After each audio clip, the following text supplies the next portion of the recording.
जय माताजी, जय श्री कृष्ण। मित्रों, कहानी में अंत सुधी बन्या रहीजो અને કયા શહેરમાંથી તમે સાંભળી રહ્યા છો તે કમેન્ટ જરૂર કરજો।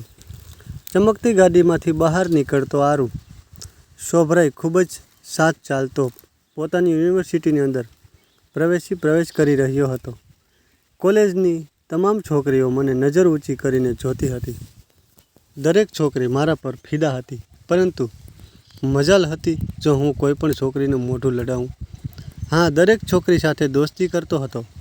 आ मारी पर्सनालिटी हती, परंतु छोकरीओने पोताना माथा पर चढ़ावीने तेमना नखरा सहन करवा आरु शोभराईनी बसनी वात न हती। ओ हाय आरु, हेलो गाइज। मारा तमाम मित्रोने कोरिडोर में मारी राह जोई रह्या हता। पोताना मित्रोने मळीने मने खुशी थई। मारी सवार सामान्य लोको जेवी नहोती।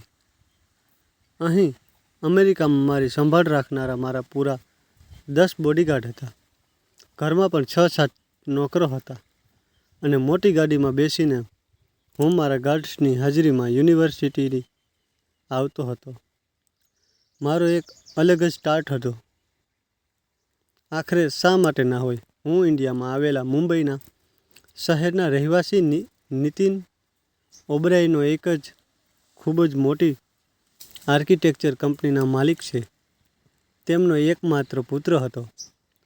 Oberoi men's Oberoi paradise Oberoi architecture company अने एवा अनेक व्यवसायो हता जे मारा पिताना नामे हता। तेओ मुंबई शहरना सौथी मोटो बिजनेसमेन में सामेल हता। अहीं अमेरिका में मारी पासे बधुं ज हतुं, मात्र मारा डेड मारी पासे न हता, कारण के हूँ अहीं अमेरिका में मारी पढ़ाई पूरी करी रह्यो हतो। मारी आ दुनिया में मारा डेड अने मारी बुआ सिवाय कोई न हतुं। मारी नताशा बुआ, जेमने मैं बाळपणथी पोताना घर में जोया हता, तेओ मारा डेडनी एकमात्र बहन हता। मारी उमर 7 वर्षनी हती त्यारे मारी मॉम मृत्यु थयुं हतुं। मारा डेड ई छे तो बीजुं लग्न करी शकता हता, परंतु तेओ मारी मॉमने खूब ज प्रेम करता हता। मॉम साथे तेमनुं लव मेरेज थयुं हतुं। तेओ कोई बीजी स्त्रीने पोताना जीवन में सामेल ना करी शकता अने हूँ तेमनी पत्नीनी छेल्ली निशानी हतो, जे तेमना जीवन में हाजर हतो। तेओ मने अत्यंत प्रेम करता हता। ज्यारे मारी मॉमनुं मृत्यु थयुं हतुं त्यारे मारी फुवाजी लगभग 18 वर्षनी हती। કેટલાક વર્ષો સુધી તો તેમણે મારી સંભાળ રાખી, મારી ઉછેર કર્યા, પરંતુ જ્યારે તેમની ઉંમર 25 વર્ષ થઈ ગઈ તો ડેડ ફુવાજીના લગ્ન પોતાના એક મિત્ર સાથે કરાવી દીધા। ફુવાજીનું ઘર તો બસી ગયું। હવે બચ્યો હતો તેમનો પુત્ર, જે ત્યારે 14 વર્ષની ઉંમરનો હતો। તેમને હંમેશા પોતાના પુત્રની ચિંતા લાગી રહેતી હતી। માણસ જેટલો અમીર હોય તેટલા જ વધુ દુશ્મનો હોય છે। બાળપણમાં તો મેં આ વાતનો અર્થ ના સમજ્યો હતો, પરંતુ મારા ડેડ મારી તરફથી ખૂબ જ સાવધાન રહેતા હતા। તેમણે બાળપણમાં મારી સિક્યુરિટીનો બંદોબસ્ત એટલું સખત કરી દીધું હતું કે તેઓ મને સિક્યુરિટી વગર ઘરની બહાર નીકળવા જ ન દેતા અને અમારા ઘર પર પણ સિક્યુરિટીનો સખત પહેરો હતો। ડેડ તો હંમેશા પોતાના બિઝનેસમાં વ્યસ્ત રહેતા। મુંબઈ શહેરમાં મારા ડેડની ઘણી હોટેલો હતી, પરંતુ એક હોટેલ એવી હતી જે મારા ડેડની સૌથી પહેલી મહેનતનો પાયો હતો। તેનું નામ હતું A.N. ઓબરાય 5 star hotel. આ જ હોટલથી મારા ડેડની સફળતાનો પાયો નાખવામાં આવ્યો હતો। આજથી તેમની સફળતા શરૂઆત થઈ હતી। આ હોટલ બનાવવામાં તેમણે ખૂબ જ મહેનત કરી હતી। તેમને આ હોટલથી સફળતા મેળવવામાં અનેક વર્ષો લાગી ગયા હતા અને એ 5 સ્ટાર હોટલમાં દરેક સુવિધા હતી જે ગેસ્ટને ખૂબ જ પસંદ આવતી હતી। મોટા મોટા અમીર લોકો અમારી હોટલમાં રોકાતા હતા। આ હોટલ પછી ધીરે ધીરે મારા પિતાને સફળતાની સીડીઓ ચડવાનો મોકો મળ્યો. પરંતુ આ સફળતાની વચ્ચે તેઓ ધીરે ધીરે પોતાના પુત્રથી ક્યાંક દૂર જતા રહ્યા હતા. તેમનું ધ્યાન પોતાના બિઝનેસમાં વધુ રહેતું હતું, જેના કારણે તેઓ પોતાના પુત્ર તરફથી થોડું ખૂબ પરેશાન પણ થઈ જતા હતા. એક દિવસ તેમણે નિર્ણય કર્યો કે તેઓ પોતાના પુત્રને અમેરિકા ભણવા માટે મોકલી દેશે. ત્યાં પુત્ર સાથે સિક્યુરિટી હશે, તેની સંભાળ રાખવા માટે નોકરો હશે. તેના કારણે મારા ડેડ ઇન્ડિયામાં રહીને અમારાથી પોતાના બિઝનેસની જોઈ શકશે અને બીજી તરફ પુત્રની પઢાઈ પણ પૂરી થતી રહેશે અને અમેરિકામાં તેમના પુત્રને નુકસાન પહોંચનાર કોઈ નહીં હોય. કારણ કે અવારનવાર મારા પિતાને આ વાતનું ટેન્શન રહેતું હતું કે જો મને કોઈએ નુકસાન પહોંચાડવાની કોશિશ કરી તો ડેડ પોતાને માફ નહીં કરી શકે. પછી મારી ફુવાના પણ લગ્ન થઈ ચૂક્યા હતા, તેથી તેઓ મારા માટે વધુ ચિંતિત રહેતા હતા. તેમણે 14 વર્ષની ઉંમરે મને અમેરિકા ભણવા મોકલી દીધો હતો. પરંતુ અમેરિકા મોકલ્યા પછી તેઓ મને ભૂલી ન શક્યા હતા. મારા ગાઢની પૂરી ટીમ મારી સાથે ચાલતી હતી. ગાઢના હેડ ચૌધરી સિંહ ડેડનો સૌથી ખાસ માણસ હતો. તેમણે તેને મારી સાથે મોકલ્યો હતો. હંમેશા છાયાની જેમ મારી સાથે રહેતો હતો અને મારી સંભાળ રાખતો હતો. આજે જ્યારે મારી ઉંમર 25 વર્ષની થઈ ગઈ છે, તો પણ મારી પૂરી સિક્યોરિટી ટીમ મારી ખૂબ જ સંભાળ રાખે છે. ડેડ તેમને ફોન કરીને વારંવાર મારા પડેના સમાચાર લેતા રહેતા હતા. હું તો અહીં પોતાના ફ્રેન્ડ્સ સાથે પોતાની પઢાઈમાં વ્યસ્ત હતો. લાઈફ સારી ગુજરી રહી હતી. ડેડ સાથે રોજ મારી ફોન પર વાત થતી હતી. વિડીયો કોલ પર પણ વાત થતી હતી. ડેડ અનેક વખત અમેરિકા મિટિંગમાં આવ્યા હતા, તો મને મળવા માટે પણ આવ્યા હતા અને મારી સાથે જ બંગલામાં રોકાયા હતા. તેઓ વર્ષમાં એકવાર 1 મહિનો મારી સાથે રહીને જતા રહેતા હતા અને કહેતા હતા કે જેવી મારી પઢાઈ પૂરી થશે, હું તમને ઇન્ડિયા બોલાવી લઈશ.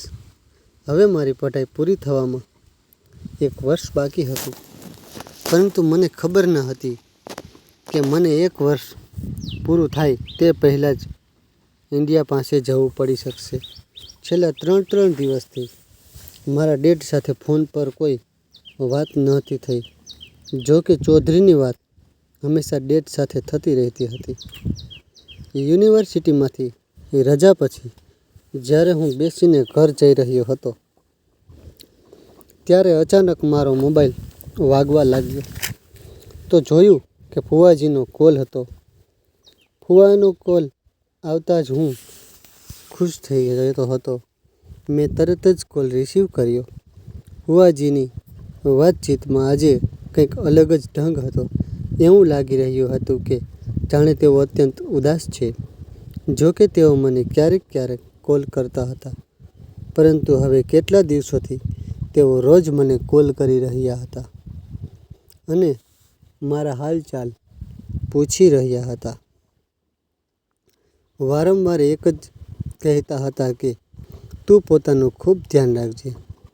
હું જોઈને રહ્યો હતો કે મારી સિક્યોરિટી ટીમ પણ મારી ઘણી વધુ ઉદાસ હતી. ના જાણે શા માટે મને એવું લાગી રહ્યું હતું કે તે જાણે મને કંઈ છુપાવવામાં આવી રહ્યું હતું.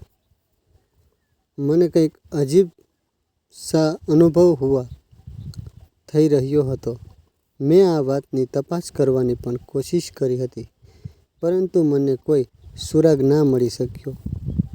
હાલ મારા એક્ઝામ ચાલી રહ્યા હતા અને હું મારી પઢાઈમાં એટલો વ્યસ્ત હતો કે બાકી કોઈ વાત પર ધ્યાન ના આપી શકતો. પરંતુ ઘણા સમયથી મારા ડેડ સાથે વાત ન થઈ શકી રહી હતી.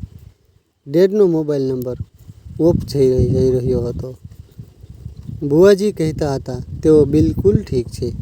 તું તેમની ચિંતા ના કર, બસ પોતાની પઢાઈ પર ધ્યાન આપ. વળી 6 મહિના પછી તને અહીં પાછા આવવાનું છે. તારે પોતાનું ખૂબ જ ધ્યાન રાખવાનું છે. તેઓ વારંવાર એક જ શબ્દો દોહરાવતા હતા, પરંતુ તેમ છતાં મારું દિલ ડેડ સાથે વાત કરવા માટે બેચેન રહેતું હતું.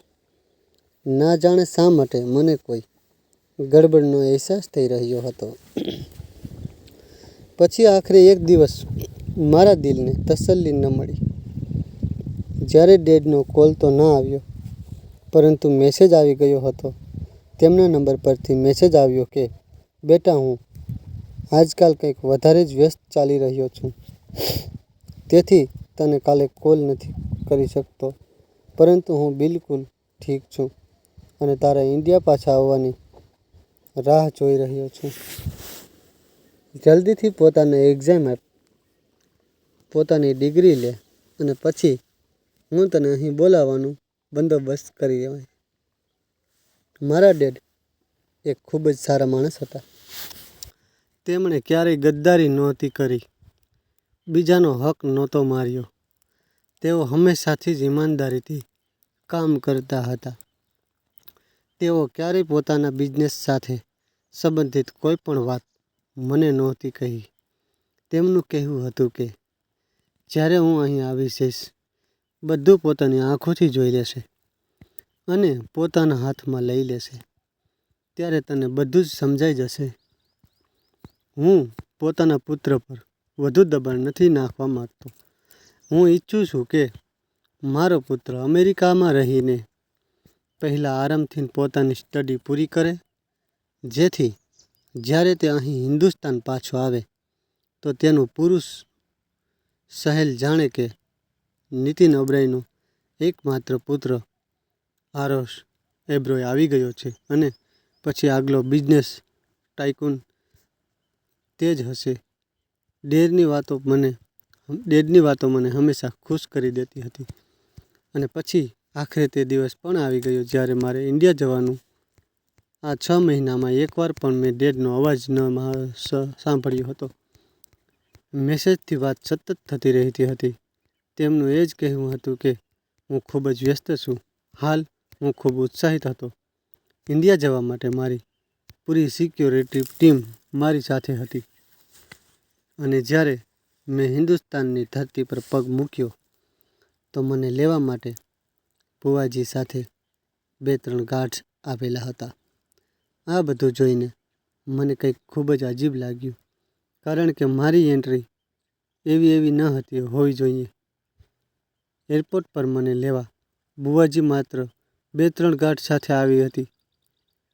આ ખૂબ મોટી આશ્ચર્યની વાત હતી. તે પછી અમે લોકો ગાડીમાં બેસી ગયા. હું બુઆજી પાસેથી સવાલ કરવા માંગતો હતો કે ડેડ ક્યાં છે? તેઓ મને લેવા શા માટે નથી આવ્યા? તેમણે કહ્યું, આરુ, હજી ચૂપચાપ ગાડીમાં બેઠો રહે. ઘર પહોંચીને આ વિશે વાત કરીએ. તમારા માટે સરપ્રાઈઝ છે. મેં મનમાં વિચાર્યું, ચાલો, સારું છે. ઇન્ડિયાવાળા વાતને સરપ્રાઈઝમાં વધુ રાખે છે અને પછી બધું મોટી ધૂમધામથી થાય છે. પરંતુ હું દંગ રહી ગયો હતો. જ્યારે હું પોતાના બંગલા પર પહોંચ્યો તો ત્યાં પણ શાંતિ પથરાયેલી હતી. તમામ નોકરો હતા, ગાર્ડ્સ હતા, જે લાઈન લગાવીને ઊભા હતા, માથું ઝુકાવીને ઊભા હતા મારા સ્વાગતમાં. મારા પર ફૂલો પણ વરસાવવામાં આવી રહ્યા હતા, પરંતુ તે રોનક અને ધૂમધામ ન હતી જે મારા આવવા પર હોવી જોઈએ. ડેડ તો મને ક્યાંય નજર ન આવતા હતા. બુઆજી પોતાના પતિ સાથે અંદર પ્રવેશી ગયા હતા અને મને પણ અંદર આવવાનો ઇશારો કર્યો હતો. બધું ખૂબ સુનસાન હતું. ઘરની અંદર પ્રવેશતા જ મેં તેમની પાસેથી સવાલો કર્યો કે આ બધું શું છે બુઆજી? તમે લોકો કહેતા હતા કે જ્યારે તું આવશે તો અમે આ કરીશું, તે કરીશું. તારા વેલકમમાં પૂરું શહેર ભેગું થશે. એટલી સુનસાન. અને ડેડ મેક શ્યોર કે તેઓ આજે પણ વ્યસ્ત હશે. કોઈને કોઈ મીટિંગમાં બુવાજી કહેવા લાગ્યા કે સારું બેસ તો જા અને લોકો બેસીને વાત કરીએ. ના જાણે શા માટે બુવાજી અને અંકલજીના ચહેરા પર મોટી ઉદાસી છવાયેલી હતી. હું આજે ઘણા સમય પછી ઇન્ડિયા પાછો આવ્યો હતો. પોતાના ઘરને આશ્ચર્યભરી નજરોથી જોઈ રહ્યો હતો. અહીં આવીને મને સારું લાગી રહ્યું હતું, પરંતુ દરેક તરફ મને વિરાનસી નજર આવી રહી હતી.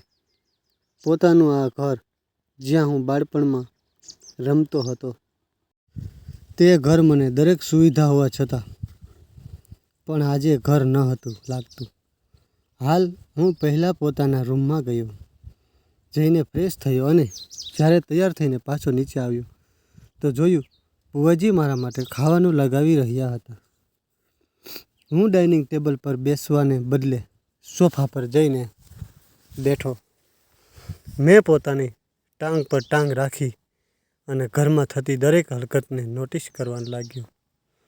ત્યારે બુવાજી મારી સામે આવ્યા અને કહેવા લાગ્યા, આરું ચાલો, ખાવાનું લાગી ગયું છે, ખાવાનું ખાઈ લો, અમે લોકો તમારી વાટ જોઈ રહ્યા છીએ.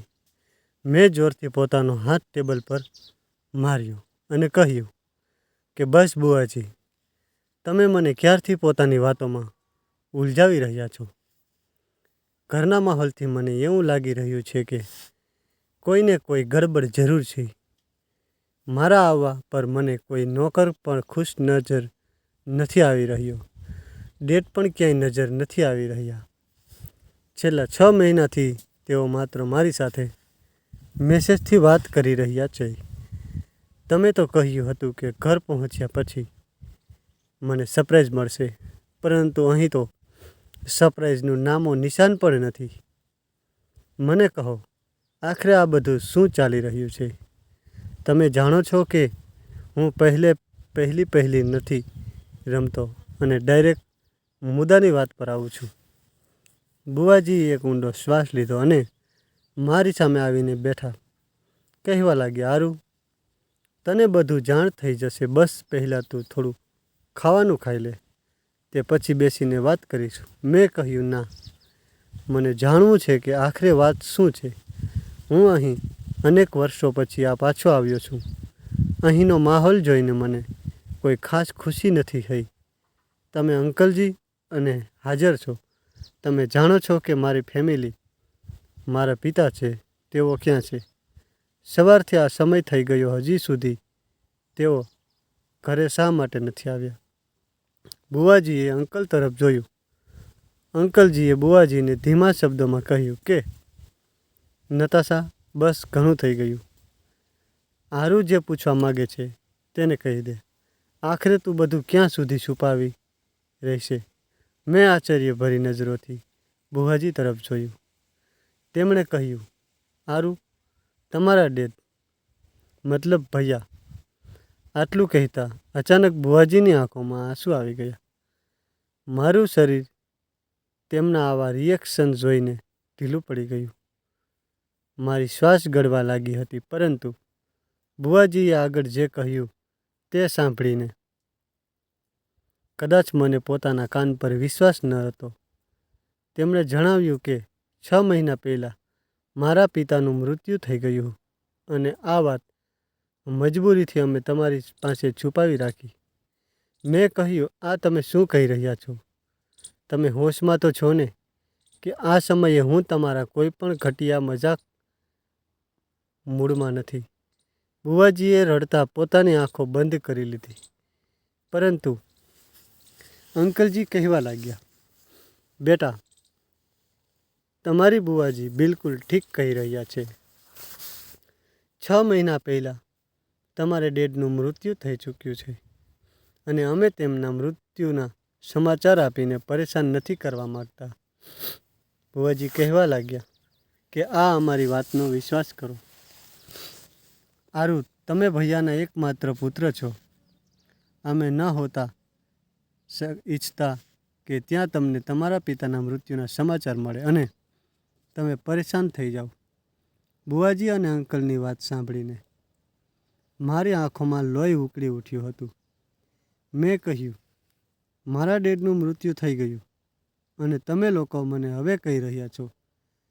મેં ગુસ્સાભરી એક નજર બુવાજી તરફ નાખી અને કહ્યું કે તેથી જ તમે રોજ મને ફોન કરીને કહેતા હતા કે પોતાનું ધ્યાન રાખજે. આખરે તમે મારી પાસેથી મારા પિતાના મૃત્યુ વિશે શા માટે છુપાવ્યું? તમે જાણો છો કે આ દુનિયામાં મારી પાસે માત્ર એક જ સંબંધ હતો. શા માટે? આખરે શા માટે કર્યું તમે મારી સાથે આવું? જો તમે દરેક પુત્ર પોતાના પિતાના મૃત્યુ પર પરેશાન થઈ જાય છે, તેનો અર્થ એ તો નથી કે તેમના અંતિમ સમયમાં હું તેમને જોઈને પણ ના શકું. આખરે શું થયું હતું તેમની સાથે? થોડું મને કહેશો?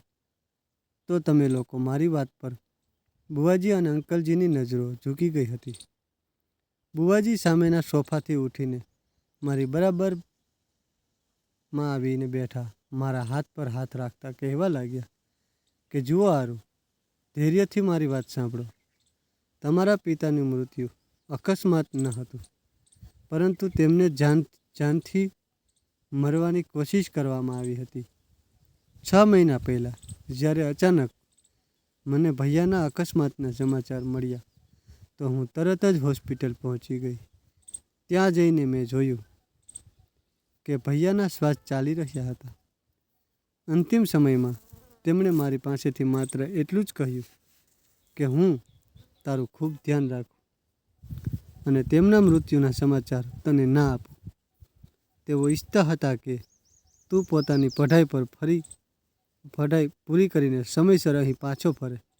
તારા વિશે કોઈને ખબર નથી કે તું અમેરિકામાં ગયો છે. બાળપણમાં જ તેમણે બધાને આ વાત કહી દીધી હતી કે તેમનો પુત્ર બહાર ભણે છે, પરંતુ ક્યાં ભણવા ગયો છે આ વાત કોઈને ન હતી ખબર. તેમના ઘણા દુશ્મનો છે બેટા, અને તેઓ મરતા પહેલાં કેટલાક મહિનાઓથી આ વાતને ખૂબ સારી રીતે પારખી રહ્યા હતા કે તેમના દુશ્મનો તેમની સાથે કોઈ ચાલી રહ્યા. તેઓ પોતાના બચાવ માટે કંઈક કરી શકે તે પહેલાં જ તેના દુશ્મન તેમનોએ અકસ્માત કરાવી દીધો. હવે તે દુશ્મન કોણ છે એ તો હું નથી જાણતી, પરંતુ ભૈયા મરતા કેટલાક મહિના પહેલાંથી હું તેમને ઘણા પરેશાન જોઈ રહી હતી.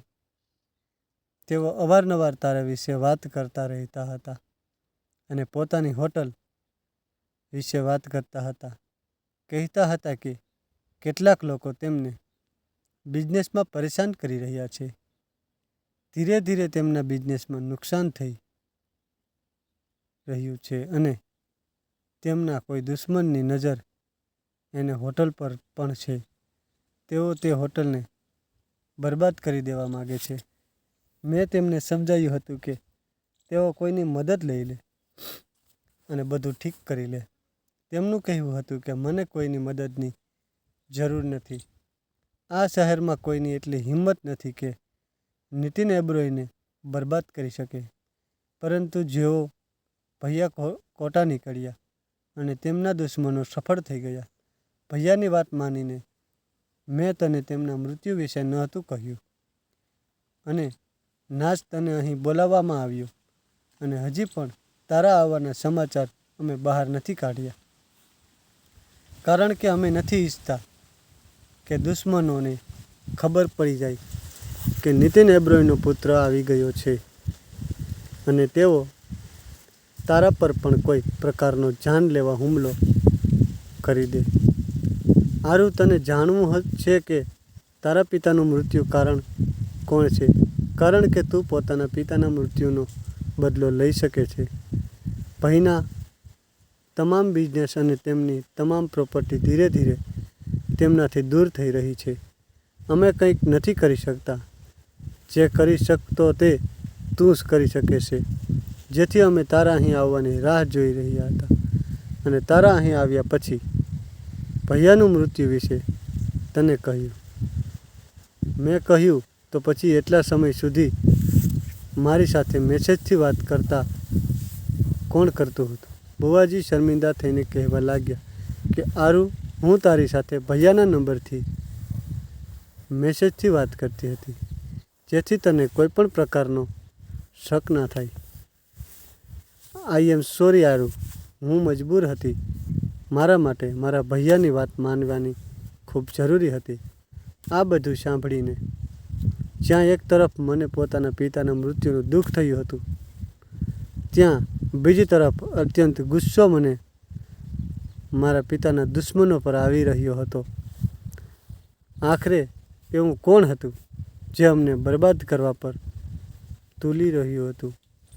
મેં ગુસ્સાથી પોતાની મુઠ્ઠીઓ બંધ કરી દીધી અને ત્યાંથી ઉઠીને સીધો પોતાના રૂમમાં આવી ગયો. ગુસ્સામાં મેં રૂમનો સામાન અહીં ત્યાં ફેંકવા લાગ્યો અને પોતાની આંખોમાંથી આવતા આંસુઓને સાફ કર્યા. મારા ડેડ આ દુનિયામાં નહોતા રહ્યા અને હું હજી સુધી એ જ સમજતો રહ્યો કે તેઓ મારી રાહ જોઈ રહ્યા છે. પરંતુ તેઓ પોતાના પહેલાં આ દુનિયા છોડીને ચાલ્યા ગયા હતા અને મને તેમના મૃત્યુના હવે ખબર પડી રહી છે. હું ધીરે ધીરે પગલાંથી ચાલતો પોતાના રૂમમાં હાજર પોતાની અને ડેડની તસવીર જોવા લાગ્યો. આમાં મને બંને કેટલા ખુશ દેખાઈ રહ્યા છીએ. ડેડ હંમેશા મારી ઈચ્છાઓનું ધ્યાન રાખ્યું હતું. મને બાળપણનો તે દિવસ યાદ આવવા લાગ્યો જ્યારે હું 6 વર્ષનો હતો અને ગાર્ડનમાં ફૂટબોલ સાથે રમી રહ્યો હતો. મોમ અને ડેડ મને જોઈને ખૂબ ખુશ થઈ રહ્યા હતા. જ્યારે અચાનક રમતા રમતા હું પડી ગયો અને મારા ઘૂંટણ પર ઈજા થઈ હતી. હું રડવા લાગ્યો અને વધુ ઈજા ન થઈ હતી. ઈજા તો માત્ર સામાન્ય જ હતી, પરંતુ મારી આ સામાન્ય ઈજાથી મારા ડેડને ખૂબ તકલીફ થઈ હતી. તેઓ તડપી ઉઠ્યા હતા અને દોડતા તેમણે મને પોતાની ગોદમાં લઈ લીધો હતો. મને રડતો જોઈને તેમને અત્યંત અફસોસ થઈ રહ્યો હતો, પરંતુ પછી તેમણે મને હસાવવાની ખૂબ કોશિશ કરી. જ્યારે હું હસવા લાગ્યો ત્યારે જ તેમના ચહેરા પર મુસ્કરાહટ આવી હતી. હું તસવીરને સ્પર્શ કરતો રહી ગયો હતો અને સાથે જ પોતાના દિલમાં આ નિર્ણય પણ કરી ચૂક્યો હતો, ડેડ, હું તમારા દુશ્મનોને છોડીશ નહીં.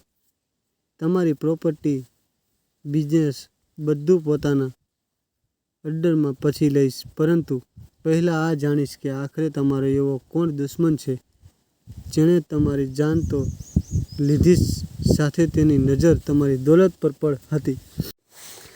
તે વ્યક્તિ હવે આગળ સફળ નહીં થઈ શકે. હું તેને તેના ઠેકાણે પહોંચાડીને જ રહીશ અને તેના માટે હું જલ્દી તૈયારી શરૂ કરી રહ્યો છું. મારા ડેડે હંમેશા મને લોકોથી છુપાવીને એટલા માટે રાખ્યો હતો જેથી કોઈ મને નુકસાન ના પહોંચાડી શકે. મેં તે નિર્ણય કરી લીધો હતો કે હું પોતાની અસલી ઓળખ છુપાવીને જ પોતાના પિતાની હોટલને બચાવીશ અને દુશ્મનનો પર્દાફાશ કરીશ. કેટલાક દિવસો તો એ જ રીતે પસાર થઈ ગયા હતા, પરંતુ હું હાર માનવાવાળાઓમાં નહોતો. મેં પોતાની જાતને સંપૂર્ણપણે બદલી નાખી હતી. મેં પોતાનો ગેટઅપ બદલી નાખ્યો હતો. સૂટ બૂટ ઉતારીને સામાન્ય ચપ્પલ પહેરી લીધા હતા જેથી કોઈ મને નીતિન ઓબેરોયનો પુત્ર ના સમજે. વળી અહીં કોઈ મને ઓળખતું પણ ન હતું. મેં પોતાની સાથે પોતાના પિતાના કેટલાક જાણનારા લોકોને મળી લીધા અને અંકલજીની એ મદદથી સૌથી પહેલાં તો તે લોકોનો પતો લગાવ્યો જે મારા ડેડની પાછળ પડેલા હતા.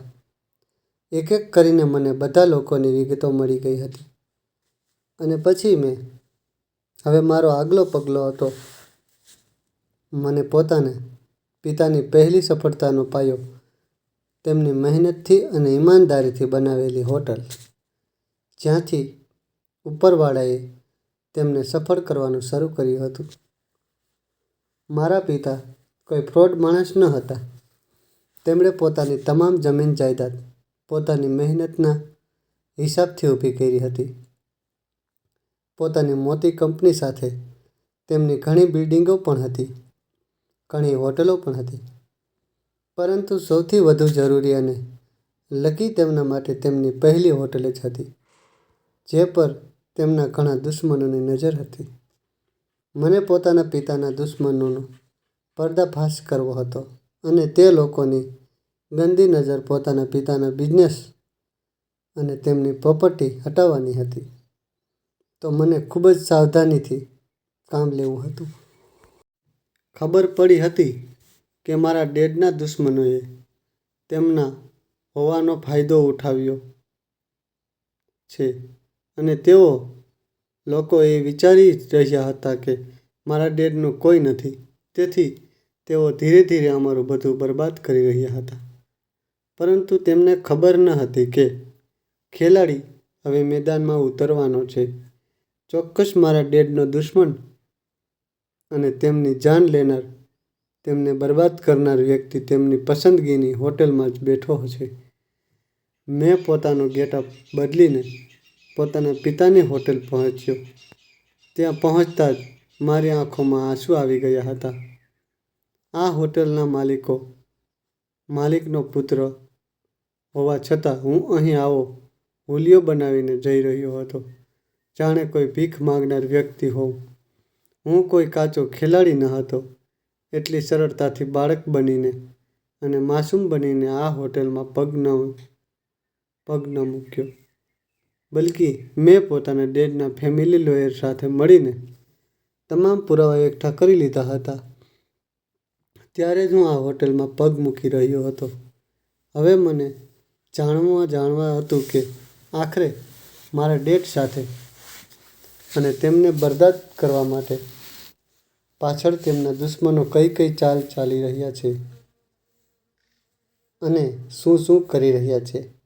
પરંતુ હું અહીં આવતા પહેલા બુઆજીએ મને ખૂબ સમજાવ્યું હતું અને કહ્યું પણ હતું કે તને એકલા ત્યાં ના જવું જોઈએ, તને સિક્યોરિટી સાથે જવું જોઈએ.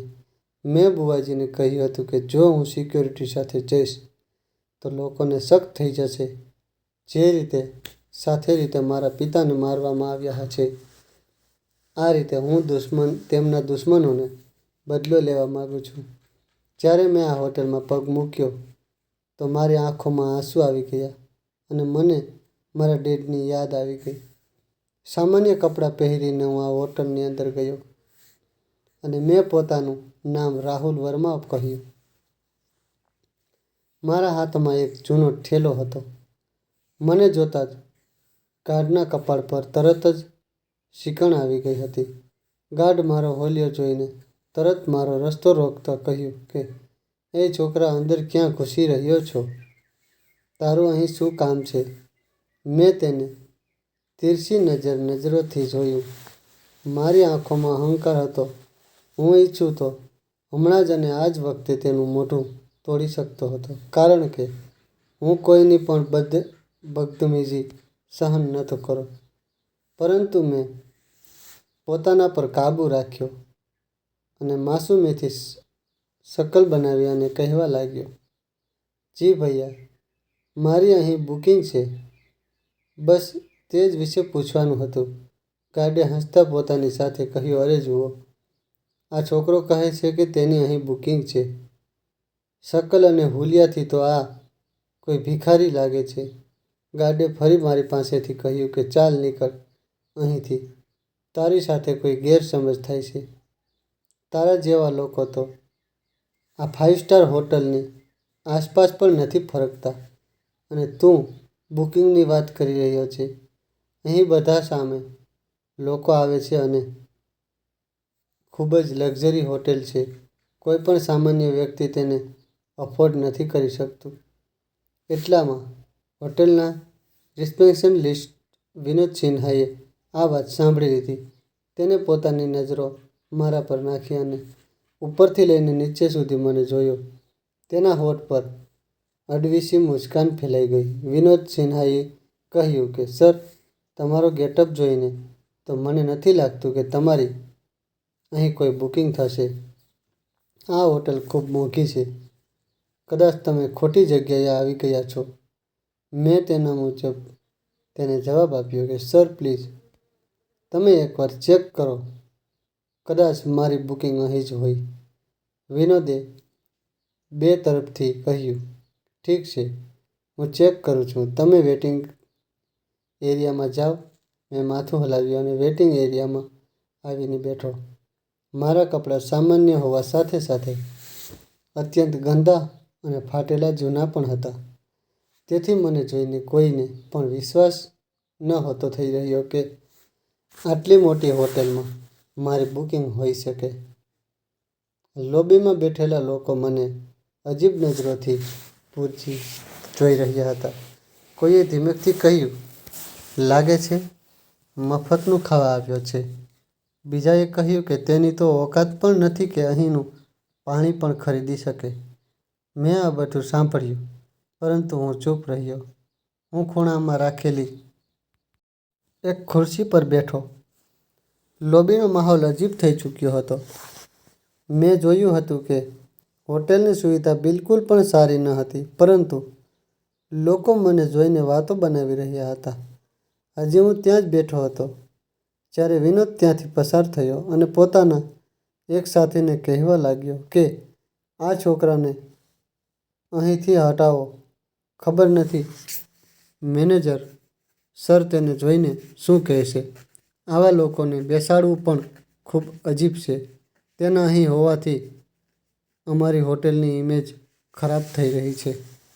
તેના સાથીએ હસીને કહ્યું, ઠીક છે, થોડી વાર પછી પોતાની મરજીથી જાય તો જવા દો, પરંતુ જો ના ગયો તો તેને ધક્કા મારીને અહીંથી કાઢી નાખવામાં આવશે. અને તેમના કહેવા મુજબ જ્યારે મને ત્યાં બેઠા અડધો કલાક વધુ થઈ ગયો તો બે ગાર્ડ્સ મારી પાસે આવ્યા અને જબરજસ્તી મને ત્યાંથી કાઢવા લાગ્યા. મેં તેમને ચીસ પાડતા કહ્યું કે મારી અહીં બુકિંગ છે. પ્લીઝ સર, મારી વાતનો વિશ્વાસ કરો.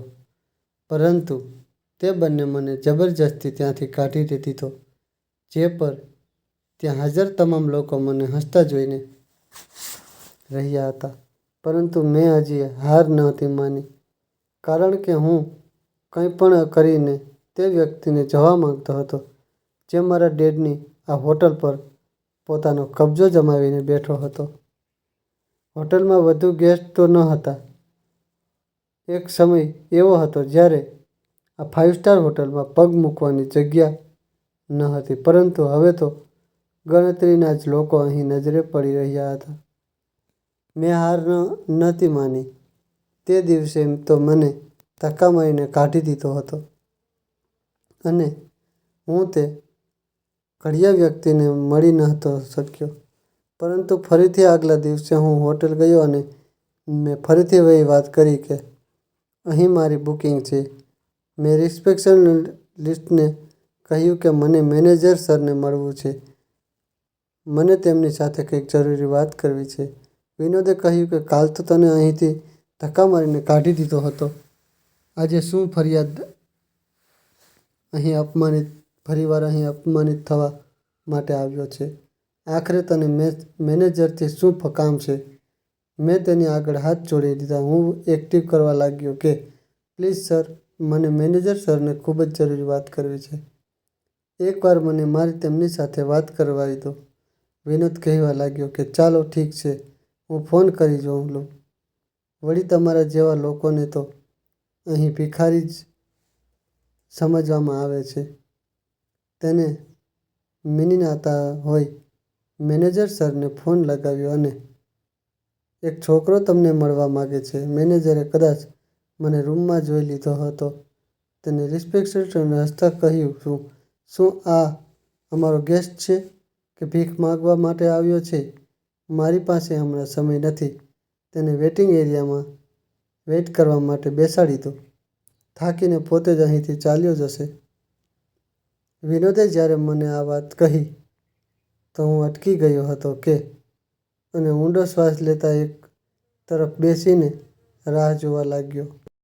મેં વિચારી લીધું હતું કે સત્યને છુપાવી શકાય છે, પરંતુ રોકી નથી શકાતું. કંઈક પણ થઈ જાય, હું આજે મેનેજરને મળીને જ જઈશ. અને જો આજે પણ મને કાઢી દેવામાં આવશે તો હું ફરીથી અહીં આવીશ. સમય ધીરે ધીરે પસાર થઈ રહ્યો હતો. પરંતુ મેનેજર મને મળવા માટે ન હતો બોલાવ્યો અને ફરી વહી થઈ મને ફરીથી ગાર્ડ્સના માધ્યમથી ધક્કા આપીને કાઢી નાખવામાં આવ્યો. આગલા દિવસે હું ફરીથી હોટલ પહોંચ્યો. આજે મને હોટલની અંદર જવાની પરવાનગી નહોતી આપવામાં આવી પરંતુ હું સિક્યોરિટી ગાર્ડની આગળ હાથ જોડવા લાગ્યો અને કહેવા લાગ્યો કે મારી અહીં બુકિંગ છે અને મને મેનેજરને પણ મળવું છે. પ્લીઝ મને અંદર જવા દો. મોટી મુશ્કેલીથી મને અંદર આવવાની પરમિશન મળી હતી. હું જાણતો હતો કે કાલથી જો મેં આ એક્ટિંગ ફરી કરી તો મને અંદર આવવાની પરમિશન પણ નહીં મળે અને ફરીથી વહીં થયું. મેનેજર મારી સાથે આજે પણ નહોતો મળવા આવ્યો. હું ઘણીવાર સુધી ત્યાં બેઠો રહ્યો જ્યારે અચાનક સામેથી મને એક વેટ્સ આવતી નજરે પડી. તેના ટ્રેમાં ગ્લાસ પાણી રાખેલું હતું. તેને કહ્યું, સાંભળો સર, આ લો તમારા માટે પાણી. તમે અહીં કેમ રોજ પોતાનું અપમાન કરાવવા માટે આવી જાઓ છો? તમારા જેવા લોકો આ હોટલમાં નથી આવતા. જો તમને કેટલાક પૈસા વગેરે જોઈએ તો તમે રિસેપ્શન પર જઈને મદદ માંગી શકો છો, પરંતુ આ રીતે અહીં બેઠા રહીને રાહ જોવી તમારા માટે વ્યર્થ છે. આ વેઇટર છોકરી મને ખૂબ સારી લાગી. તેના બોલવાનો અંદાજ, નરમ વર્તન ઘણું સારું હતું. તેને મને એક ખોટી રીતે સમજાવ્યું હતું. મેં કહ્યું, મેડમ, કોઈ પણ ગરીબ પોતાની બેઇજ્જતી નથી કરાવવા માંગતું. જો મેં ઘણા પૈસા આપીને અહીં બુકિંગ કરાવી છે, પરંતુ મને કોઈ અહીં રૂમ આપવા તૈયાર નથી. હું ગરીબ છું તો શું થયું? હું ક્યાંથી પૈસાની વ્યવસ્થા કરીને અહીં રોકાઈ કંઈ નથી શકતો. શું તેને કહ્યું કે જે સર, તમે બિલકુલ ઠીક કહી રહ્યા છો. હું તમારી મદદ કરવાની કોશિશ કરું છું. તે છોકરી રિસેપ્શન તરફ વધી ત્યારે મેં તેને અવાજ આપ્યો અને કહ્યું કે સાંભળો, જો તમને મારી મદદ કરવી છે તો તમે મેનેજર સરને એકવાર મને મળાવી દો. તમારી ખૂબ ખૂબ મહેરબાની થશે. તે પછી હું પોતે અહીંથી ચાલી જઈશ. હું ક્યારેય અહીં પાછો નહીં આવું. તેને કહ્યું કે જુઓ, મેનેજર સર એટલી સરળતાથી તમારી સાથે નહીં મળે. મેં કહ્યું, શા માટે નહીં મળી શકે? શું હું આ વાતનું કારણ જાણી શકું છું? તે થોડી અચકાઈ હતી. પછી બોલી, ઠીક છે. વાસ્તવમાં તે આમ તેમ જોવા લાગી અને વાતોને ટામટોળ કરવા લાગી. પછી બોલી, હું મેનેજર સરને તમારા વિશે વાત કરું છું. જો સંભવ થાય તો તમે તેમને મળી લેજો. એટલું કહીને તે પાછી ચાલી ગઈ. પરંતુ આ એક છોકરી એવી હતી જે આ પૂરા સ્ટાફથી બિલકુલ અલગ હતી. મને પૂરો વિશ્વાસ હતો કે આ છોકરી જૂના સ્ટાફની છે, કારણ કે અવારનવાર મારા ડેડ મને કહેતા હતા તેમણે હોટલમાં સારા વર્તનવાળા લોકોને જ નોકરી આપી છે. પરંતુ મેં તો અહીં આવ્યા પછી જોયું હતું કે વેઇટરથી લઈને રિસેપ્શન લિસ્ટમાં ગાર્ડથી લઈને ગેસ્ટ સુધી કોઈનું પણ વર્તન સારું ન હતું. ચોક્કસ હોટલ મેનેજમેન્ટનો સ્ટાફ બદલી નાખવામાં આવ્યો છે અને આ છોકરી જૂની સ્ટાફની છે. મારા દિલમાં વિચાર આવ્યો કે શું આ છોકરી મારી મદદ કરી શકશે? જો આ છોકરી જૂની છે તો જરૂર આ કંઈક ને કંઈક જાણે છે અને આ મને હોટલની સંબંધિત ઘણી વાતો પણ કહી શકે છે. મને અહીં બેઠા અડધો કલાક પસાર થયો હતો. તે છોકરી ફરીથી મારી પાસે આવી અને કહેવા લાગી, આઈ એમ સોરી સર, તમે અહીંથી જઈ શકો છો. સર તમારી સાથે નથી મળવા માંગતા. મેં તમારી ભલામણ સરને કરી હતી. તેમનું કહેવું છે કે જો આજ પછી તમે આ હોટલમાં દેખાયા તો તમને પોલીસના હવાલે કરી દેવામાં આવશે. એટલું કહીને તે છોકરી ત્યાંથી જવા લાગી. મેં તેને અવાજ આપ્યો અને કહ્યું, નિતેશ ઓબરોય, આ હોટલ તેમની છે. જેને મારા સવાલ પર તે ચોંકી ગઈ અને કહેવા લાગી કે જૂના નિતેશ ઓબરોયે આ હોટલ અભિષેક સિંઘાનિયાને વેચી દીધી હતી. મરતા પહેલાં તો હવે આ હોટલ અભિષેક સિંઘાનિયાની સંપત્તિ છે અને તેઓ જ આ હોટલના માલિક છે. હવે તમે અહીંથી જઈ શકો છો. મેં તે છોકરીને કંઈક ન હતું કહ્યું અને ફરી હું ત્યાંથી પલટીને આવી ગયો. હું જાણતો હતો કે હવે મને આ હોટલમાં એન્ટ્રી નહીં મળે, પરંતુ આ છોકરી મારા ખૂબ જ કામની આવી શકે છે. હવે મને કંઈ પણ કરીને આ છોકરીને મોહરા બનાવવાની છે. તેનાથી પોતાનો ફાયદો લેવો હતો.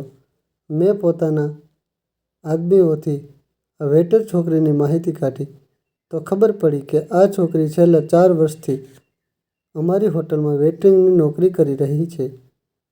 આશ્ચર્યની વાત એ હતી કે પૂરો સ્ટાફ બદલી નાખવામાં આવ્યો હતો, પરંતુ આ છોકરી જૂની જ હતી. આ ગરીબ પરિવારમાંથી સંબંધ રાખી હતી અને તેનું નામ શિલ્પા વર્મા હતું. હું આ છોકરીને હોટલમાં તો નહોતો મળી શકતો, પરંતુ મેં તેની બહાર પીછો કર્યો અને ફરી આખરે આ છોકરી સાથે વાત કરવાનો નિર્ણય કર્યો. હું જાણતો હતો કે તે મને આ રીતે એટલી સરળતાથી કંઈ પણ નહીં કહી શકશે. મેં પોતાના આદમીઓથી આ છોકરીને કિડનેપ કરાવી અને તેને પોતાના ઘરે મળવા માટે બોલાવી. આ છોકરી ખરાબ રીતે ડરી ગઈ હતી. મોટી મુશ્કેલીથી તેને સમજાવ્યું હતું અને પૈસાનો લાલચ આપ્યો હતો અને કહ્યું હતું કે કોઈ પણ કરીને મને હોટલના નવા માલિકની વિગતો લાવી દે. આપોઆપ આ છોકરી શરીફ હતી, સમજદાર હતી, મારા લાલચમાં ન હતી આવી રહી. ફરી મજબૂરીથી મને આ છોકરીને પોતાની એ પૂરી હકીકત કહેવી પડી ને ત્યારે જ તે મારી વાતોમાં ફસાઈ હતી, કારણ કે તે જ બાતી છોકરી હતી. જો તે લાલચી હોત તો ડર્યા પછી પૈસાના લાલચમાં આવી શકતી હતી અને ચૂપચાપ પોતાનું કામ કરી શકતી, પરંતુ વાસ્તવમાં તે એક સમજદાર છોકરી હતી. તેણે મારી મદદ માનવતાના નાતે કરી, કારણ કે તેને મારી વાત પર વિશ્વાસ થઈ ગયો હતો કે હું નીતિન ઓબરાયનો પુત્ર છું અને તેણે મને કહ્યું કે ઓબરોય સર માટે હું તમારી મદદ કરવા તૈયાર છું, કારણ કે તેમણે એવા સમયે મને નોકરી આપી હતી જ્યારે મારી માની હાલત ખૂબ ખરાબ હતી. તેની વાત સાંભળીને હું પ્રભાવિત થયો. તે છોકરી ખૂબ જ સારી હતી અને મારી મદદ કરવા તૈયાર થઈ ગઈ હતી. તેણે મને કેટલીક એવી વાતો કહી જે સાંભળીને મારા હોશ ઉડી ગયા. અભિષેક સિંઘાનિયા કોઈ સામાન્ય વ્યક્તિ ન હતો.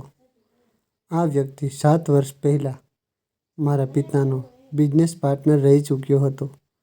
જ્યારે તેને ખબર પડી કે મારા પિતાને સૌથી વધુ સફળતા એને હોટલથી છે, ત્યારે તેને તે જ મેળવવાનું ઠાણી લીધું અને પાર્ટનર બનીને મારા પિતાની એ પીઠમાં છુરો કોપવા લાગ્યો. શિલ્પાએ મને કહ્યું કે સર ખૂબ સારા વ્યક્તિ હતા. તેમણે હોટલ મેનેજમેન્ટના સ્ટાફને હંમેશા એ જ સમજાવ્યું હતું કે કોઈ પણ ગરીબ, કોઈ પણ ગેસ્ટ અથવા કોઈ પણ વ્યક્તિ સાથે બદતમીજી નહીં કરવી. એ હોટલની અંદર દરેક સાથે સારી રીતે વર્તવું. ઓબરાય સરના હોવાથી હોટલની પ્રતિષ્ઠા હંમેશા સારી રહેતી હતી, પરંતુ તેમના મર્યા પછી જ્યારે બધું તેમના પાર્ટનર અભિષેક સિંઘાનિયાએ સંભાળવાનું શરૂ કર્યું, તો તેમનો પૂરો સ્ટાફ બદલી નાખ્યો. તેમણે મને પણ હોટલમાંથી કાઢી રહ્યા હતા, પરંતુ હું તેમના પગમાં પડી ગઈ. ફૂટી કરીને રડવા લાગી કે મને અહીંથી ના કાઢો. મને અહીં કામ કરતા ઘણો સમય થઈ ગયો છે. મને એટલી સરળતાથી ક્યાંય બીજે નોકરી નહીં મળે. ત્યારે ક્યાંક જઈને તે મને નોકરી પર રાજી થયા. નવો સ્ટાફ બિલકુલ પણ સારો નથી. ઓબરાય સરના મર્યા પછી હોટલ મેનેજમેન્ટ ધીરે ધીરે નુકસાનમાં થઈ રહ્યું છે. જ્યાં અમારી હોટલ રોજ 300થી 400ની આસપાસ ગેસ્ટ આવતા હતા, હવે લગભગ 100ની આસપાસ ગેસ્ટ પણ દિવસમાં મુશ્કેલીથી આવે છે. કારણ કે હોટલની સુવિધાઓ ખરાબ કરી દેવામાં આવી છે. સ્વિમિંગ પૂલની સફાઈ નથી થતી. જીમ સ્પર્ધામાં સુવિધાઓ ઓછી કરી દેવામાં આવી છે. વાઈફાઈના કનેક્શન બંધ કરી દેવામાં આવ્યા છે. 24 રૂમ સર્વિસનું કહીને સ્ટાફના લોકો હસી મજાક કરતા રહે છે. હોટલમાં જો કોઈ નુકસાન થાય તો તેને ઠીક કરવાની કોશિશ નથી કરવામાં આવતી. ગેસ્ટને સારું ખાવાનું સારું નથી કરવામાં આવતું. હોટલની જેટલી પ્રતિષ્ઠા હતી તે બધાને જાણી જોઈને માટીમાં મેળવી દેવામાં આવી રહી છે. જેથી ધીરે ધીરે આ હોટલનું નામો નિશાન ખતમ કરી દેવામાં આવે અને અહીં હોટલ ખતમ કરી દે એક મોલ બનાવી દેવામાં આવે. જે મોલના માલિક અભિષેક સિંઘાનિયા હશે તે કંઈ પણ કરીને આ હોટલને બરબાદ કરવા માગે છે. અને હા, હોટલને ખતમ કરવા માગે છે. કારણ કે આ હોટલ વર્ષોથી ઓબરાય સરના નામથી ચાલી આવી છે. હોટલનો મેનેજર પણ ખૂબ ઘમંડી વ્યક્તિ છે. તેઓ લોકોને જાણી જોઈને હોટલને નુકસાનમાં લઈ આવી રહ્યા છે. શિલ્પાની વાત સાંભળીને ગુસ્સાથી મેં પોતાની મુઠ્ઠીઓ બંધ કરી દીધી હતી. મારા પિતાની વર્ષોની સંપત્તિને આ રીતે બરબાદ કરવામાં આવી રહી હતી. આ હું થવાનો હતો તે હવે મને તે પગલું ઉઠાવવું જ હતું જેનો હું હકદાર હતો. મારી પાસે બધું જ હતું. હું સીધા તે લોકોને સામનો કરીને પોતાની હોટલને પોતાના કબજામાં લઈ શકતો હતો. પરંતુ ના, શિકારીને હંમેશા પિંજરામાં ત્યારે જ ફસાવવો જોઈએ જ્યારે શિકાર પોતે કમજોર થઈને પિંજરામાં ફસાવા માંગે. હવે મને અભિષેક સિંઘાનિયાનો પત્તો લગાવવો હતો.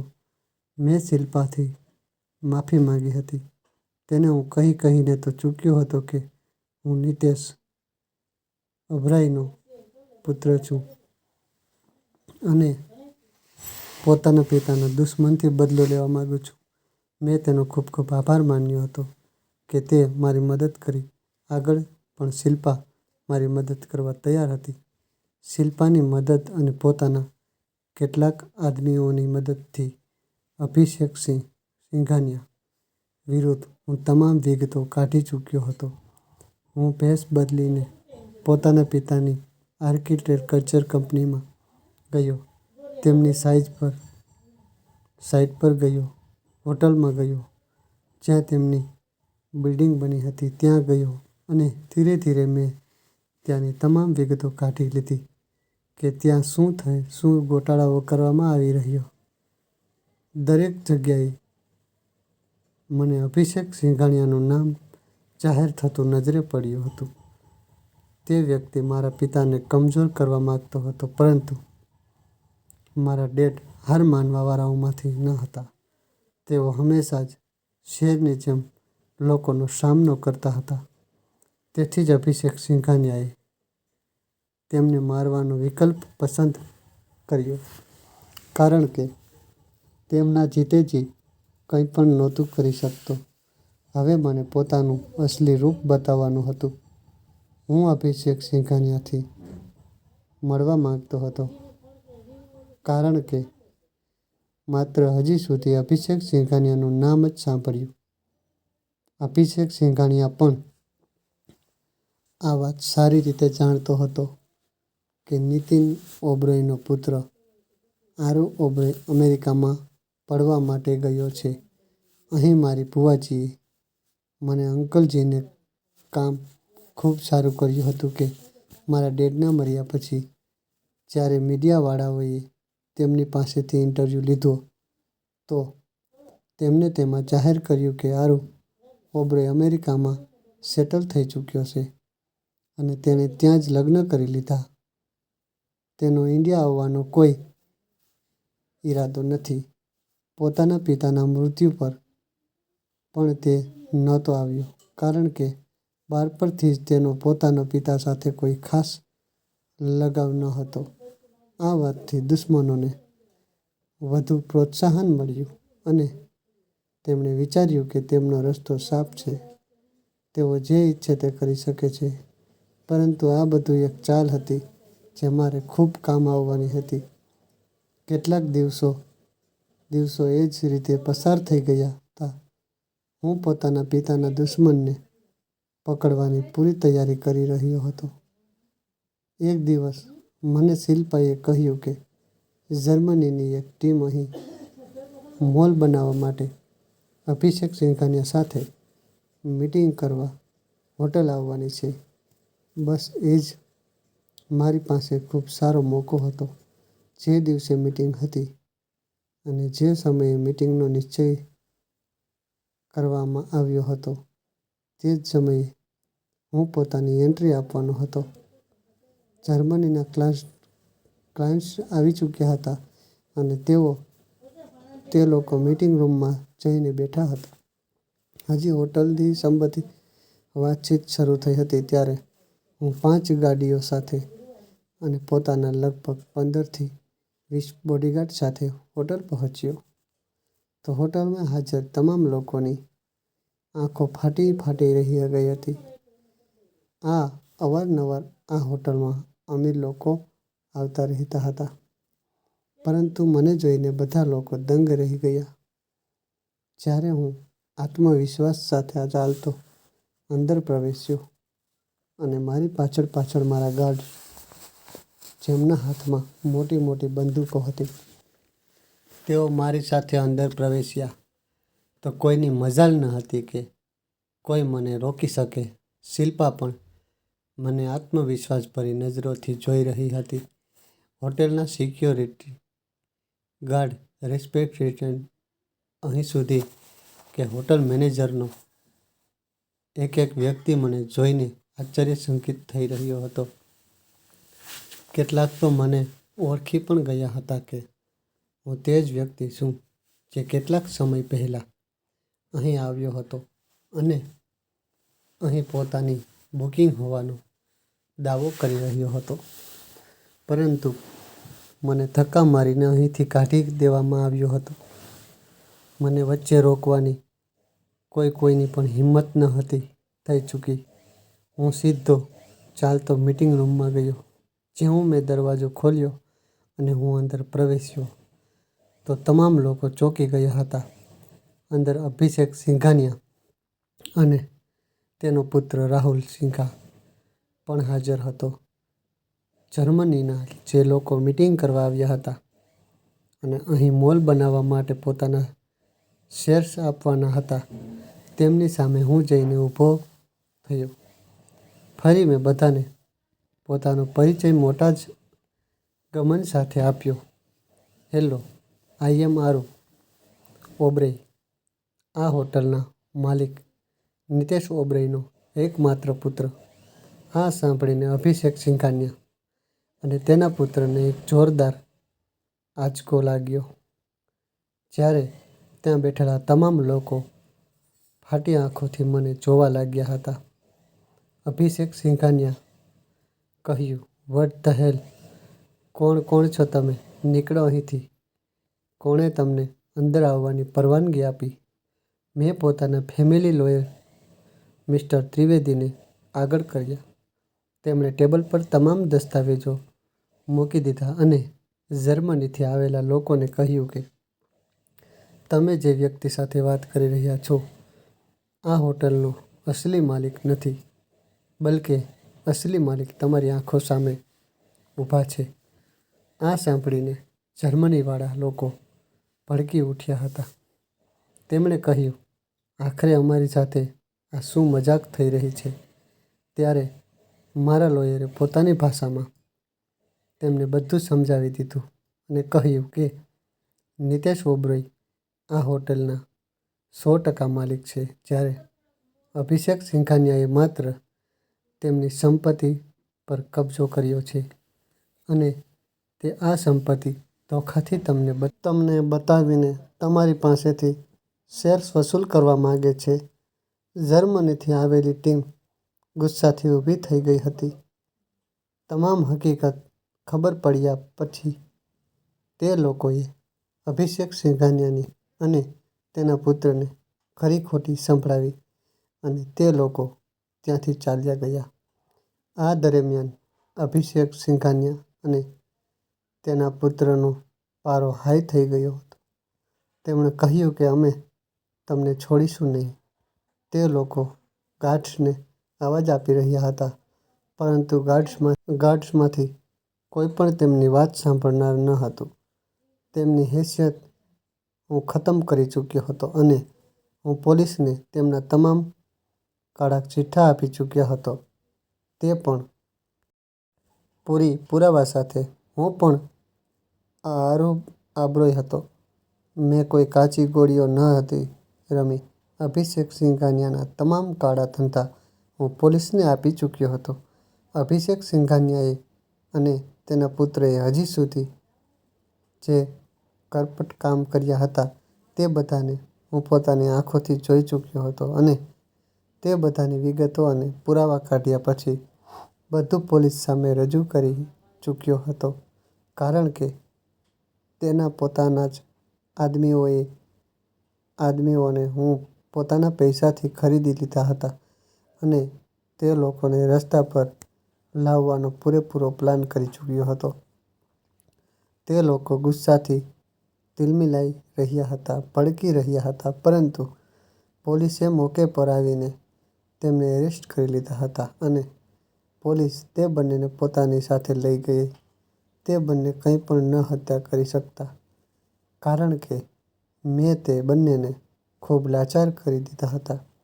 જે રીતે તે લોકોએ મારા પિતાને લાચાર અને મજબૂર કર્યા હતા અને મરતા પહેલાં મારા પિતાને દરેક રીતે તંગ કરવાની કોશિશ કરી હતી.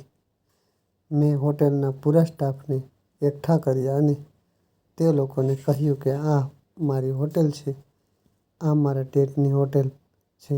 તમારા વર્તન જોઈ ચૂક્યો છું અને હવે તમારામાંથી કોઈ પણ અહીં નોકરી પર નહીં રહે. જે રીતે મારા ડેડ પોતાની હોટેલની ઇજ્જત બનાવવા માટે હંમેશા સારા લોકોને અહીં નોકરી પર રાખતા હતા અને અહીંના સ્ટાફના સારા વર્તન અને અહીંના સારા કાર્યના કારણે આ હોટેલની ઇજ્જત થતી હતી, તે જ રીતે અહીંની ઇજ્જત હજી પણ કાયમ રહેશે, પરંતુ તમારા હોવાથી નહીં. રિસેપ્શન લિસ્ટ મેનેજર, ગાર્ડ્સ અને હોટલ મેનેજમેન્ટ સ્ટાફનો એક સભ્ય અત્યંત શર્મિંદા હતો. આમાં તે લોકોની પણ કોઈ ભૂલ ન હતી. તે લોકો બેતરફીથી કામ કરી રહ્યા હતા, કારણ કે તેમનું અહીં રોકવાવાળું કોઈ પણ ન હતું. અભિષેક સિંઘાનિયાનો મકસદ હતો હું હોટલની પ્રતિષ્ઠા ખરાબ કરવી, જે કે સરળતાથી અહીં થઈ રહી હતી, પરંતુ હવે હું આવું થવા નહોતો દેવાનો. મેં બધા લોકોને નોકરીમાંથી કાઢી દીધા હતા અને હજી પણ જો સ્ટાફ કોઈ બાકી રહ્યું હતું તો તે હતી શિલ્પા, જેણે મારી અત્યંત મદદ કરી હતી. અભિષેક સિંઘાનિયા અને તેનો પુત્ર જેલના સળિયાઓ પાછળ હતા. કેટલાક મહિનાઓ સુધી આ કેસ કોર્ટમાં ચાલ્યો અને ફરી આખરે જ્યારે નિર્ણય થયો તો મારા જ હકમાં થયો હતો અને થાય પણ કેમ નહીં. જીત હંમેશા સત્યની થાય છે. હું ખૂબ જ ખુશ થયો હતો. મારા પિતાનો બિઝનેસ મળી ગયો હતો. મારા પિતાના કારોબારમાં જ્યાં જ્યાં નુકસાન થયું હતું તે બધું પણ ઠીક કરી ચૂક્યો હતો. હું ઉપરવાળાનો ખૂબ ખૂબ આભારી હતો. બુવાજી અને અંકલજી પણ ખૂબ ખુશ હતા અને હવે પૂરા શહેરને ખબર પડી ચૂકી હતી કે હું એટલે કે નિતેશ ઓબરોયનો પુત્ર આરુ ઓબરાય. દુનિયા સામે હું ખૂબ ખુશ હતો, પરંતુ પોતાની ખુશીની વચ્ચે એક વ્યક્તિને ભૂલી ગયો હતો, જેણે મારી અત્યંત મદદ કરી હતી. તે હતી શિલ્પા. મેં હોટલના પૂરા સ્ટાફને બદલી દીધા હતા.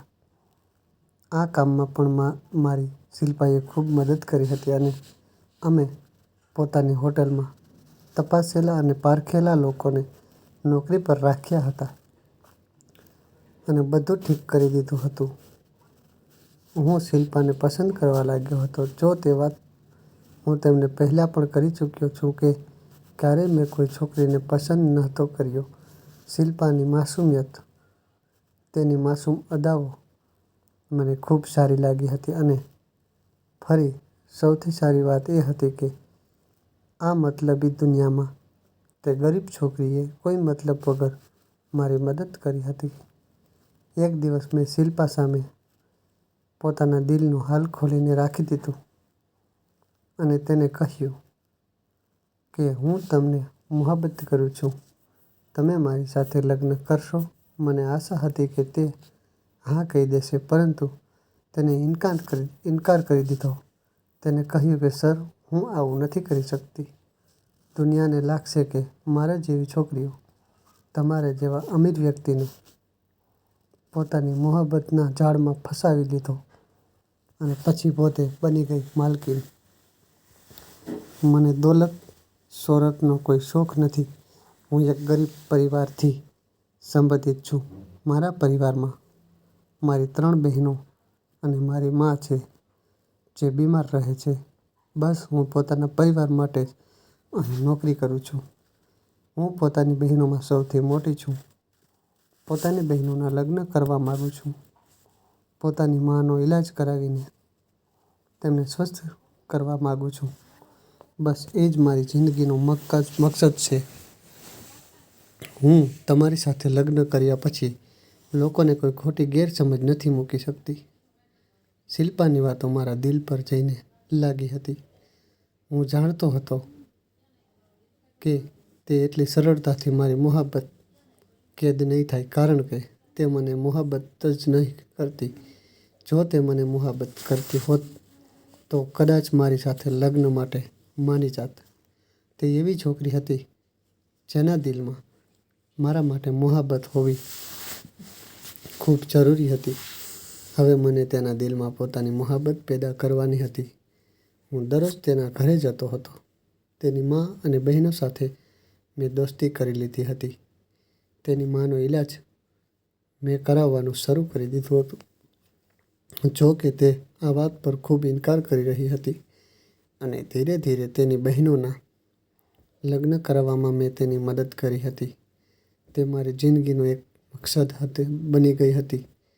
હું તેને પ્રભાવિત કરવાની ખૂબ કોશિશ કરતો હતો. હું ઈચ્છતો હતો કે કંઈ પણ કરીને તેના દિલમાં મારા માટે મોહબ્બત બેસી જાય અને ફરી આખરે હું એક દિવસ આ કામમાં સફળ થઈ ગયો. જ્યારે એક રાત અચાનક તેની માની ખૂબ તબિયત ખરાબ થઈ ગઈ હતી અને શિલ્પા એકલી ખૂબ પરેશાન થઈ હતી. હું તરત જ અડધી રાત્રિના સમયે શિલ્પાની માને હોસ્પિટલ લઈ ગયો અને તેમનો ઈલાજ કરાવ્યો. શિલ્પાની માનું બ્લડ પ્રેશર ખૂબ હાઈ થઈ ગયું હતું. સમયસર તેમને હોસ્પિટલ પહોંચાડવાથી તેમની જાન બચી ગઈ હતી. શિલ્પા ખરાબ રીતે રડી રહી હતી, કારણ કે ડૉક્ટરે તેને ડરાવી દીધી હતી કે જ્યારે તેની માની તબિયત થોડી સારી થઈ તો તે મને થેન્ક યુ બોલવા લાગી અને ફરી કેટલાક સમય પછી જ્યારે તેની મા ઠીક થઈ ગઈ તો ફરી તેને મારી મોહબ્બતનો ઇઝહાર સ્વીકાર કર્યો. આ રીતે મારી અને શિલ્પાના લગ્ન થઈ ગયા અને તે મારી જિંદગીમાં સામેલ થઈ ગઈ. મને મારી જિંદગીની દરેક ખુશી મળી ગઈ. પરંતુ હું તમને લોકોને એ કહેવા માંગુ છું કે ઇન્ડિયા પાછા આવ્યા પછી અહીંની જિંદગીમાં ઘણો સ્ટ્રગલ રહ્યો. કેટલાક લોકોની જિંદગીમાં ઘણો સ્ટ્રગલ હોય છે, ખાસ કરીને તે લોકોની જે વગર મા બાપના હોય છે. હવે હું ખુશ છું, મારી પાસે બધું જ છે. મારા પિતા નથી, આ વાતનો અફસોસ મને સમગ્ર જિંદગીમાં રહેશે. પરંતુ મારા પિતાના મુજરિમોને પણ સજા મળી ગઈ. જ્યારે કોર્ટમાં સિંઘાનિયા વિરુદ્ધ કાર્યવાહી ચાલી રહી હતી, ત્યારે ઘણા એવા સારા લોકો પણ હતા, જેમણે કોર્ટમાં જઈને ગવાહી આપી અને પુરાવા રજૂ કર્યા કે નિતેશે અને બુરાઈ જાનથી મારનાર વ્યક્તિ પણ એ જ છે, કારણ કે સારા લોકો સાથે હંમેશા સારું થાય છે. મારા પિતા અમીર વ્યક્તિ જરૂર હતા, પરંતુ ક્યારેય તેમણે પોતાની દોલતનો ખોટો ફાયદો નહોતો ઉઠાવ્યો. તેમણે હંમેશા બીજાની મદદ કરી હતી. કેટલાક લોકો મારા પિતાના મૃત્યુ પર અભિષેક સિંઘાનિયાના ડરથી ચૂપ હતા. સત્ય જાણતા હોવા છતાં કંઈ નહોતા બોલ્યા. પરંતુ જ્યારે અભિષેક સિંઘાનિયા અને તેના પુત્રને જેલ થઈ, તો લોકોની અંદર ગવાહી આપવાની હિંમત જાગી અને આ રીતે બધું સામે આવી ગયું હતું. દોસ્તો, આશા છે તમને મારી વાર્તા પસંદ આવી હશે. વાર્તા પસંદ આવી હોય તો વિડીયોને લાઈક કરો. ચેનલ પર નવા હો તો ચેનલને સબસ્ક્રાઈબ કરો અને હા, નોટિફિકેશન બેલને જરૂર દબાવો, જેથી આગલી અપડેટ સૌથી પહેલાં તમને મળે. આભાર. હર હર મહાદેવ.